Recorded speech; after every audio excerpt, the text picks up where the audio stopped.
Yeah. Brought to you by Smart Water today. We got a big sponsor. You know how much they paid us for this?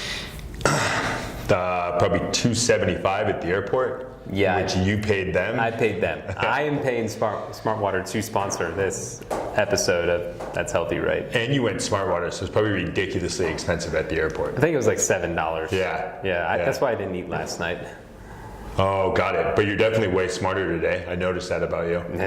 That's why I've got the water. I know. It made you smart. You were supposed to then go. And what's the brand name on that, though? I've always wondered that. Glacio? Action. All right. Back for another week of That's Healthy, Right? Where we make sense of the news so you don't have to. And feeling pretty good about this week. Do you ever feel bad? No, because you proofread all my shit, so. I do usually say, what is this all about? Yeah, so after about like the fourth revision, I feel pretty good about it. Okay. Yeah. We've never gone 4 deep though. We have not. But that's the truth. After the first revision, I feel pretty good. Okay. So I was thinking this week, we could dive into, is cutting out sugar necessary? Okay. Is powerlifting safe? Came across a good article on that. And this idea of drastically cutting calories. Ooh. And fad dieting. And then we have a viewer question coming in from Jason Smith. Jason, if you're listening, this one's for you. We got you. All right, so let's dive right into it. I came across an article which actually came from one of my favorite ones, Women's Health. It is your go-to. It is. I tend to find we should be sponsored by Women's Health. Although I kind of feel like most of the time it's not great, but there are a few that are pretty awesome. We still love you, Women's Health. Yeah. I do, especially. I'm definitely one of your. He's a reader. Reader every week. But I know. Well, basically, this article was about, or the headline was, will cutting out sugar really help you lose weight? Okay, and you hear it all the time. You need to avoid sugar, this and that, especially when it comes towards fat loss. And we've definitely touched on sugar before, and we preach moderation. But will a few bottles of soda here and there, a handful of cookies, really ruin your weight loss goals? And I'm going like 1970s news anchorman today. Computer wasn't working, so I'm gonna like officially bring it out, Burgundy style. But according to... If you were Burgundy though, you'd have the teleprompter and you'd be, I'm Ron Burgundy? Reading whatever Jordan puts up there. Yeah. Okay, so according to this article, the answer is yes. It says, the sweet stuff is a major source of empty calories in the American diet. On average, 270 calories daily. And it also will cause wild hunger-induced swings and in blood sugar levels. What's more, when you overindulge, your pancreas pumps out extra amounts of insulin, a hormone that pulls glucose into your fat cells, causing weight gain. Simply avoiding... It's a mouthful. It is, and it's pretty in-depth, so I'm hoping you can help me clear that one up. But simply avoiding common sources like sugary fruit yogurt, sweetened drinks, and of course desserts will reduce the added sugars in your diet by about 75%. Do I really need to cut out sugar? So no to that question. So let's break this down to something really, really simple, because we hear people demonize sugar all the time. Will cutting out sugar help you lose weight? Yes.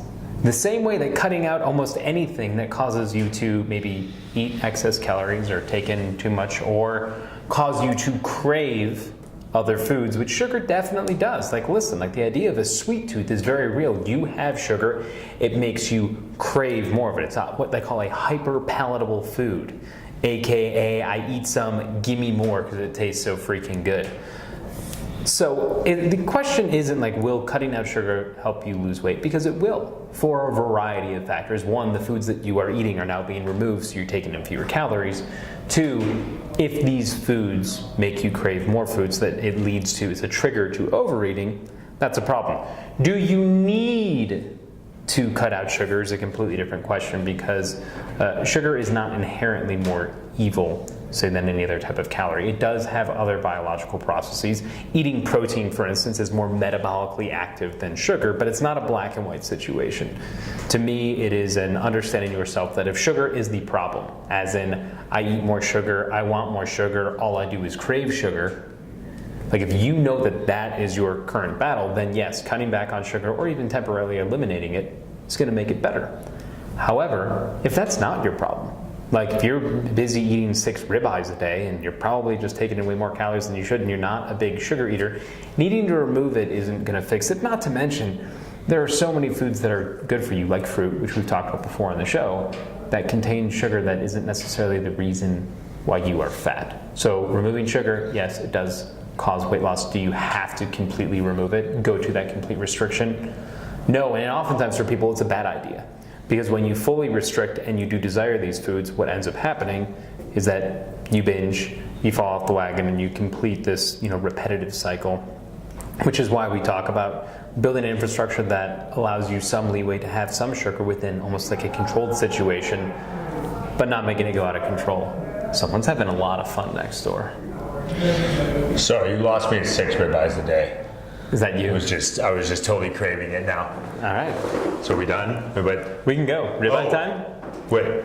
Oh, we still have more than. Oh shit. I mean, but you Got it. we want to let down the Where can we go to get 6 ribeyes a day I mean, and still enjoy sugar? they'll take your money anywhere if you order 6. I guess that's true. Where does have a good ribeye out here? Probably Elway's. Elway's is good. Garden Grace is amazing. Highly recommend it. Garden Grace in Denver if you're around, or Elway's for steak. I think Jordan's eating a protein bar over there. Just what type of shenanigans is this?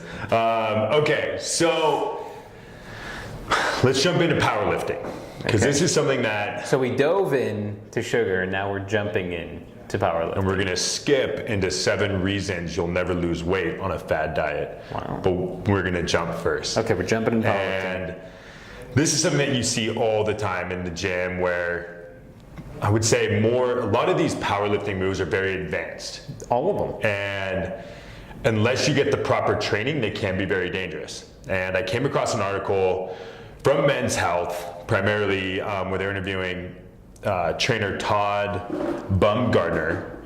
Yeah. And he basically dives in where now he's diving. he dives. I don't know what I'm going with that, but he rarely lets his clients perform the 3 big lifts, primarily squats, bench, and deadlift, and instead uses alternatives. For example, sumo deads, dumbbell bench press, and goblet squats. My question is when I was reading that, I definitely agree with him from the standpoint of, in some cases it is a lot better, but where do you draw the line? And is that something that from the beginning, the more kind of beginners into the weight training world should go with those kind of alternative moves? Because it is tempting, right? Like you see it all the time on Instagram, you see everyone's kind of trying to show off how much they can bench, deadlift, or squat. But when is it necessary to kind of avoid those movements? Yeah, it's kind of like saying that you don't let your kid watch, I don't know, what's a popular show right now? Well, I've been obsessed with 13 Reasons Why. Okay, so I don't let you watch 13 Reasons Why. Because I'm your kid. But I do let you watch, insert something else that would be, I clearly don't watch a lot of TV. ESPN. No, that's a terrible analogy. We need something that's comparable. 13 Reasons Why it's salacious, it's edgy, it's talking about someone who's inevitably going to commit suicide, so I do know what you're talking about. But Game of Thrones. Okay. I don't watch 13 Reasons Why, but I do watch Game of Thrones. These things, it's almost like the same thing that you're trying to avoid against, which is the idea of like R-rated type material. Right. A sumo deadlift versus a deadlift. They are both deadlift variations. One, the sumo stance is just putting you in a position where you are less likely to get hurt. So what Todd is saying here, which is very, very smart, is that the 3 big lifts, So like a squat, a bench, a deadlift, for giving an example. Which you perform all of them just wonderfully. Thank you. They are not inherently flawed, but the traditional forms of them, saying a traditional barbell deadlift, barbell bench, barbell back squat, have technicalities that leave people susceptible to injury. We see it all the time. Guys with the bench press or girls hurt their shoulder. With the squat, it could be your back, it could be your knees. With the deadlift, it could be your back, it could be your knees, it could be who knows what. A lot of different variations. So these modifications help you master the movements so that if you choose to progress, you can do so in a safe and more effective way. So it's a smart way to go about training because the traditional variations of these movements tend to be more complicated. It's easier to teach someone how to dumbbell bench press or even to floor press, where you have the floor helping to stabilize because a lot of people get too much movement in their shoulders. A sumo stance deadlift puts your lower back in a more advantageous position. A goblet squat, where you are holding a dumbbell in front, helps with basically just the movement itself, because with a squat, when the weight is on the back, you're more likely to hunch forward, to round in your lower back, for knees to cave in. So by switching the load to the front and doing it with the dumbbell, what it does is it put you in more position, or a better position, to learn and master the movements and then progress it. So the bigger problem with these big three lifts, and it's really a problem with any exercise, is that it's not rocket science, but it is exercise science for a reason. And that is every single exercise has a progression and a regression. Most people, though, start exercises somewhere in the middle. There's a way to make a bench press harder, but there's definitely ways to make a bench press easier. Should you start with the bench press? Probably not, because there are easier ways to learn how to press, learn how to activate those muscles, learn how to strengthen your shoulders, and then progress up to it. So what Todd is saying, and what is very smart, is when you are learning movements, or if you feel you have not mastered a movement, find out what the similar movement is, so you're still deadlifting, squatting, bench pressing, but regress it so that you can master it, because what's hard for you is hard for you. You don't have to do a harder variation. You just have to do the movement. And for some people, even like a squat, a goblet squat's a great way to do it, but even doing single leg movements, like a lunge, can help get down, or a Bulgarian split squats, which are just brutal and awful, and with body weight alone can crush your legs. It's a great way to go about it, and then build yourself up, and it's a way to prevent injury. It's learn to achieve mastery a lot quicker, and then ultimately, which everyone wants, which is just to see more results. So those powerlifting moves are good. The problem is that people jump in, or dive in, as you would say, far too quickly. And I definitely think there's something to be said too with the confidence in the movement itself, because if somebody goes in that is more of a beginner and tries to dive into those, it's very easy to become intimidated, especially when the guy's next to you throwing up 275 on bench or whatever, versus... Are they next to you? The flip side, I wish. Versus the flip side, where somebody that is even more advanced, like if I go in, you can make the goblet squat and you can make the dumbbell bench press very, very difficult. Definitely. And it's super hard. And it's very, very beneficial. So it's almost, when I read that article, it's almost even a lot of times just more advantageous to do it in general, no matter what level you are. I would agree. I do goblet squats all the time. They are brutal. They're tough. They work your core too. Little added bonus. Yeah. Especially when you use those pink ones that you use, the pink dumbbells. I love the pink dumbbells. Yeah. I wish there was more dumbbells in pink. If anyone wants to send us pink dumbbells to work out with, we'll do videos with them. I will film them. I will do videos with them. I like the color pink. I'm not going to lie. It's great. It's a great color. It's coral. Brings out my eyes. It does. Okay, so now, as promised, we will skip into the next one, which actually came from MSN and Reader's Digest. Reader's Digest still exists. That's what I thought too. Yeah. I thought it was going to be right next to an ad from Publishers Clearinghouse. I didn't know what to expect. Does Publishers Clearinghouse still exist? I don't know. I hope so. I always grew up wanting one of those big checks. Yeah, someone to show up at my door. Every time my doorbell rings, I'm like, ooh, please? But it's never happened. If anyone wants to send me a big check, you could send him the pink dumbbell. I'd be pumped on that. Or just have Dwayne Johnson show up to my front door. I hope someone sends you a big check that's for $1. That'd just so that sweet, you have the big check. Yeah. the check would be worth more than the actual money. Happy Gilmore style. Yes. Yeah. Just drive around with the back of your car. I wouldn't even deposit it, ever. Ever. Okay, so came across this article, 7 reasons you'll never lose weight on a fad diet. That's just, that last part's important. Otherwise, it's just really depressing. On a diet. 7 reasons you are no never. Hope. You just Stick to your sugar and your 6 fat. ribeyes. Yeah. But they basically set out to try to provide some light on fad diets.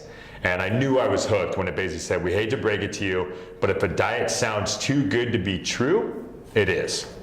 And among the 7 topics, I really wanted to focus on one, which we experience a lot as coaches when people sign up, and it seems like they've had success dieting, but have since reached a plateau, and it's drastically reducing calories. Something I said was funny, but I'm gonna go ahead and just keep moving on. Plateau. I knew that was it. But when you cut calories in a big way, your body reacts, but not necessarily in the way you want it to. A fad diet often cuts so many calories that instead of increasing your metabolism to burn fat, it slows down your metabolism to conserve its energy. Plateau. So it kind of led to this idea of like the starvation mode. And basically when you reduce calories too much. Is that a concern, or is that something you see often, despite the initial effects of what seems to be working? Yeah, you're gonna lose a bunch of weight, but it's more dangerous in the long term, correct? First of all, I'm disappointed that we have yet to identify the word of the day, which is plateau. Plateau. So I think we've said it like 6 times now, so take 6 shots of your protein and down it, or whatever you're drinking right now. Us, it's smart water. Free at the airports if you pay $7 for it. Or the crux. The crux. Oh man, starvation mode. It just sounds intimidating. Yeah, it does. Like your body's just starving. I don't really think most people ever, not ever, there are people who definitely are starving. Most people who are on a diet though are, or not, or hopefully they're not, they don't want to. This is a complicated question that boils down to a very simple reality, that starvation mode is unlikely to occur when you are on a diet. But what is possible to occur is to strip your calories so low that when weight loss stops, you put yourself in a position that there's nothing more you can do. So think of it this way. If you are eating 2,000 calories per day, and that is what you eat to be at your current weight, you're going to want to create a deficit. You're going to drop it, maybe 1,700, maybe 1,500. You shouldn't be afraid of biting off a big chunk. The problem is if you bite off too big of a chunk. Let's say you drop yourself down to something that which you should not do, like 900 calories per day, every day. Far too low, not enough. You are going to lose a lot of weight in a short period of time, but at some point your body is going to adapt and it's going to stop because it's like, wait a second, this isn't much fuel to live off of. Right. And when that happens, as in when any plateau occurs, you need to make a modification. The problem is when you drop that low, where are you going from 900 calories? 700? Hopefully not, because 900 is already too low. Are we going to go on the 3 almond a day diet? This is the problem with diets, that they almost back you into a corner where they don't allow you to make modifications.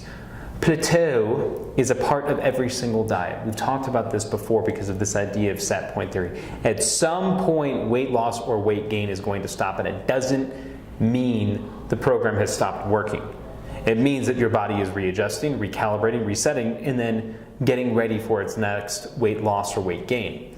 So the way to approach a diet is to, like, it's not a problem to cut off bigger chunks of calories as long as you understand where you are on that calorie continuum. If you're trying to lose weight and you're normally eating 4,000 calories per day, you can cut off 2,000 and go down to 2,000 because you still have a lot of leeway from like what that bottom end, like, do not go any lower than this. If you are eating 2,000 and you drop down to 900, when weight loss stops, you've backed yourself in a corner where you're not going into starvation mode, but you are putting your body in a situation where it's like, listen, this already is too little for me to live off of. My metabolism is going to readjust because I'm just trying to survive off of this. So when you build the diet, you want to make sure that the caloric amount you are removing doesn't get so close to the bottom line so that you can manipulate it, because everything about weight loss is either manipulation of the number of calories you burn or the number of calories you consume. It's about energy balance. And that's not about like a calorie being a calorie. I talked about this recently in the newsletter. That's not the case, because like calories are not necessarily a calorie. That's a whole separate conversation. But it is about energy balance. Like the amount that you are taking in versus the amount that you are burning, and you can burn by either eating less or doing more exercise. So if you know that you are going to come to a break point, you have to set it up where you give yourself leeway that when that break point occurs, you have more that you can cut off. That's why a lot of diets will start with a 200 or 300 calorie deduction deficit. Keep it that for 2 weeks, see how the body responds. Are you losing weight? If not, now remove maybe another 100 to 200. So it's progressive. So you never, almost force yourself into the plateau. Are there other cues though too, like if you reduce and you're trying to see how it's going, that say recovery, energy, any of those other cues that somebody could know that like, okay, potentially I reduce too much, I'm tired all the time, this and that. Anything that would give them a good idea that maybe it's time to adjust if they're doing it on their own? Yeah, I think the most obvious ones are going to be you're really lethargic. And make sure, the hard part with these is that other factors can influence this. So like if you're super stressed, if you're not sleeping, if things like that are happening, that can lead to lethargy or lack of hunger. But the big ones are, if your workouts start to just be terrible. Not, we all have bad workouts. But if like every single workout. What? Maybe you don't have bad workouts, Superman. I know I got bad workouts. We all have bad workouts, but if they start becoming really bad every single day, if you are not recovering or you don't feel fresh, if you are having trouble sleeping through the night, if you are feeling more irritable than usual, these can be signs that you are not fueling your body enough or the correct way. So, in the end, you usually know how you want to be feeling or you desire to be feeling. If something's off, sometimes it can be that you're just not giving your body enough of what it needs. Right. And it doesn't mean like one day here and there. It means like if every single day this is a problem, oftentimes the first place you're going to want to look is either stress, sleep, or your diet, what you're eating or how much you're taking in. Okay. I had a good workout today. Was it good? I'm going to brag about it. I broke 6:10 on my mile. That's not where I saw this going. Yeah. I didn't know that you've been like working on your mile over here. Just has been, me and my like Stairmaster warm up and mixed it up. And I've been trying to just see where my mile was at. I hit 6:10 today. Well, 6:08. That's really good because Jordan, our cameraman, his girlfriend runs like a 6-minute mile, and she's a great runner. Yeah, well, my stride helps me for sure. Yeah, but she does it for like 12 miles. That's the other part. Like I literally get to a mile, and I'm like jumping off. She's it's like the a most gazelle. painful thing Can you imagine ever. that? She like maintains like a 6-minute mile pace or lower for like 12 miles consecutively. I literally am like counting the seconds in my head. Go by tens. I do 10-second sprints for 6 minutes. I imagine me and Jordan's like girlfriend running around a track, one of those circular ones, and her just looping me while I'm like dead on the ground. That's what I imagine, because that's what would happen. You're like, wait, there's not a nap time in this 12 miles? Didn't know that. Slow down, it hurts.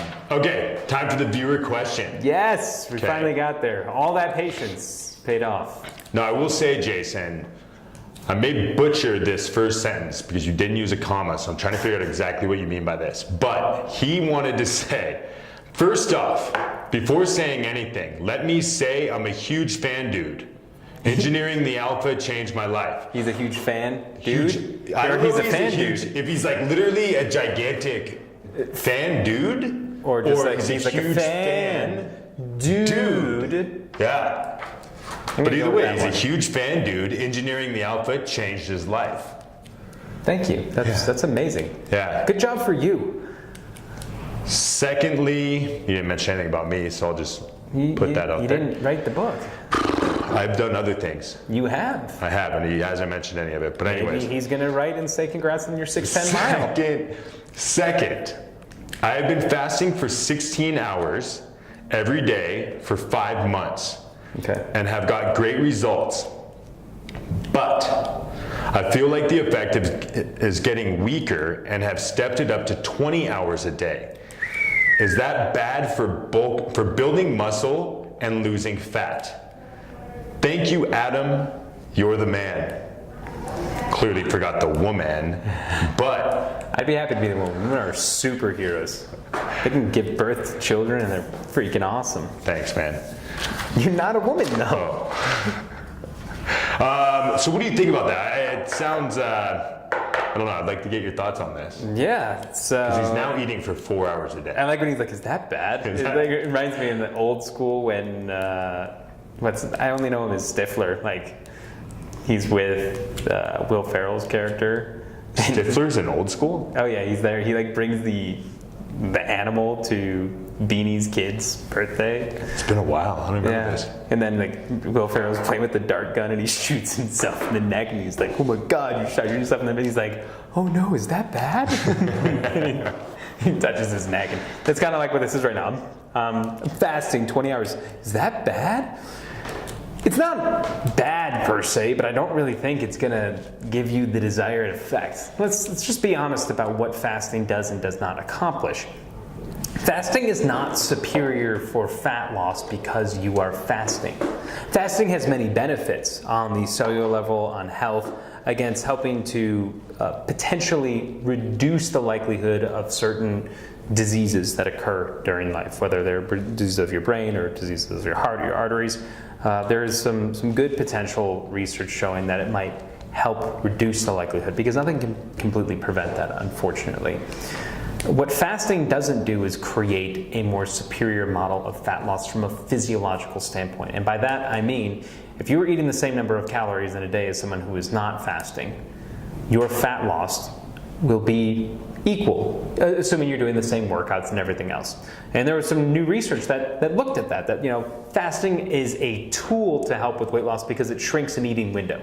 It is harder to eat more calories when you have less total time to eat. So the 16-8 method, which we talk about in Engineering the Alphabet, and I'm glad you enjoyed it so much, what it does is it shrinks that eating window, and this actually is a wonderful connection to what we were talking about before with how people adjust their diets.